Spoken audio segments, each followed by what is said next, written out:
What's up, everybody? Finally got some pretty big news for PvP players. We've been asking for a new Outpost Rush map for basically since the game came out, and we're finally getting it. So in case you haven't seen the picture they put up yet, here's the layout for what the Coral Divide is going to look like, the new OPR map, and we're going to get a 3-day test period for it, starting this Friday the 7th at 1 p.m. Eastern Time through Monday morning. So my understanding is the regular Outpost Rush map is just going to be disabled during that time, and we'll be free to queue into the new map as much as we want. They're also doing Twitch drops during that time, so get some free stuff for your character, even if you can't log in and try it. You just want to check out somebody else trying it. But in my opinion, it looks pretty promising for somebody that really prefers to play mostly melee. They didn't take the super lazy approach of just putting like pillars or something stupid everywhere for people to run around to avoid range. That, in my opinion, would have been a pretty crappy way to go about it.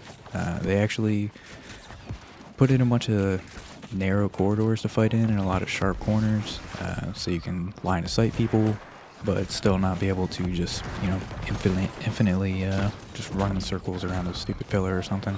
They went the not lazy way with it, so I'm pretty happy. So hopefully it plays well, but we'll see this Friday.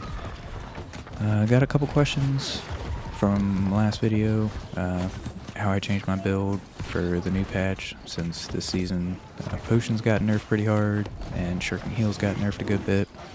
I play mostly solo, so how's self-sustain going? But Blooddrinker, in my opinion, is probably more important than ever right now, because lifestealing didn't get hit by the nerf. So Blooddrinker still feels really good as solo melee. Shirking heals, I tried full shirking heals with tumblers for my last video. Still feels decent, but it's definitely not mandatory. For pretty much all of this video, I think I'm using just any random 725 gear I can find on the trading post, because people started finally getting the schematics for things other than the chest and the legs. So wanted to see what the difference felt like, and in my opinion, it's probably worth just grabbing cheap 725 gear just for the extra attributes, as long as you still have at least one defensive perk. I think I'm like a mismatch of like one slash con, one thrust, one flame conditioning, like a bunch of oddball crap. It's not super important. No shirking heals for this one, I don't think, in any of these fights.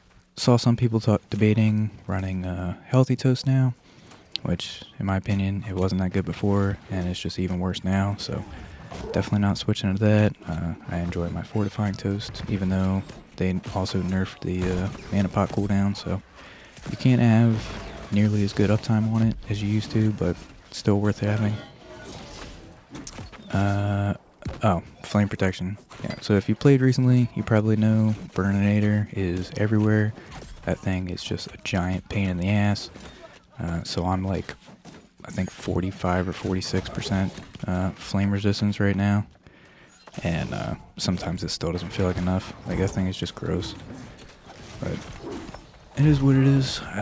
They said they're doing an internal test of a change they want to do to try and balance out Burninator. I noticed a pretty decent uptick in people playing Greatsword. I'm assuming that has something to do with the PvP track artifacts being a lot easier to get. I'm guessing a lot of people have Serenity now that didn't before, so it's nice to see some other melee players once in a while, even if we are pretty wildly outnumbered at the moment.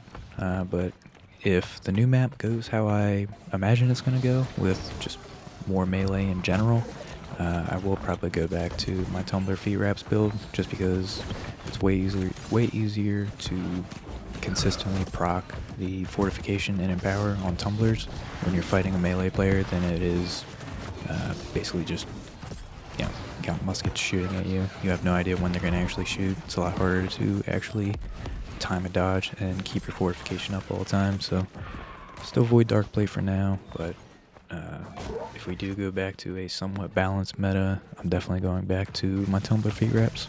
I think that was pretty much everything I was planning on yapping about, but still got a couple clips left, so hope you guys enjoy.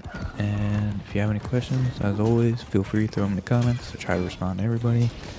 And I'll see you guys on the new map.